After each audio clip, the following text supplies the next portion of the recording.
સ્વાગત છે ફરીકવાર આપણી યુટ્યુબ ચેનલ નકુ મરીશની અંદર ખેડૂતો માટે બે મહત્વની અપડેટ છે ટેકાના ભાવને લઈ આવી રહી છે મિત્રો।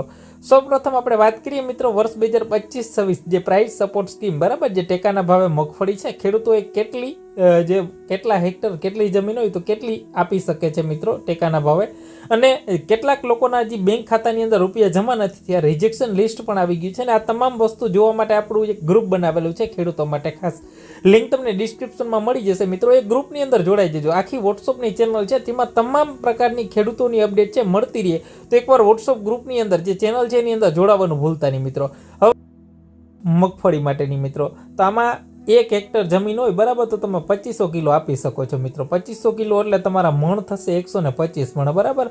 મહત્તમ મર્યાદા છે ખેડૂતોની 125 મણ ઉપર નહીં આપી શકે। એવી રીતે સોયાબીનની અંદર વાત કરી દઈએ આપણે બરાબર તો સોયાબીનની અંદર છે મિત્રો 1600 કિલો છે 1600 કિલો મહત્તમ મર્યાદા છે। અડદમાં 650 છે મિત્રો। એમાં જો 1 હેક્ટર જમીન હોય તમારા પાસે તો 650 કિલો તમે આપી શકો પણ વધારેમાં વધારે 2 હેક્ટર હોય 3 હેક્ટર હોય તો આવી રીતે 2500 કિલો સુધી આપી શકો છો મિત્રો। મગની અંદર પણ છે સેમ જ રહેશે મિત્રો। તમારે કહેવાય ને કે 550 મણ છે 1 હેક્ટર અને ત્યારબાદ મિત્રો 2500 કિલો સુધી એટલે કે 125 મણ સુધી મગ તમે આપી શકો વધારે જમીન હોય તો બરાબર। હવે બીજી મહત્વની અપડેટ છે મિત્રો જે ખેડૂત ભાઈઓ ટેકાની અંદર મગફળી આપી આવ્યા છે મિત્રો અને પેમેન્ટ હજી સુધી જમા ન થયું હોય તો એના માટે મેં એક લિંક મૂકેલી છે। એ ખેડૂતોના જે નામ આવેલા છે મિત્રો એવા ખેડૂતોએ ખાસ એનું નામ ચેક કરવું કારણ કે એ ખેડૂતની અંદર બેંક ખાતાની અંદર મિત્રો જે તે બેંકની અંદર ખાતું હોય બરાબર એની અંદર જે બેંકની અંદર આધાર કાર્ડ લિંક નહીં કરેલો હોય મિત્રો।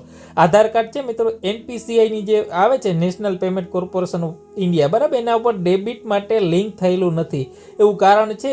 ઘણા બધા કારણો છે કયા કારણોસર છે એના માટેની એક લિંક મેં તમને ડિસ્ક્રિપ્શનમાં આપેલી છે ત્યાંથી જે ખેડૂતોના નામ છે એક રિજેક્શન લિસ્ટ પણ આપણી પાસે આવી ગયું છે બરાબર।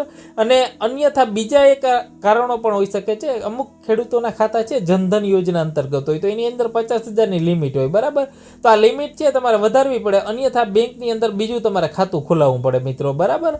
તો એ પણ એક પ્રોબ્લેમ થતો હશે।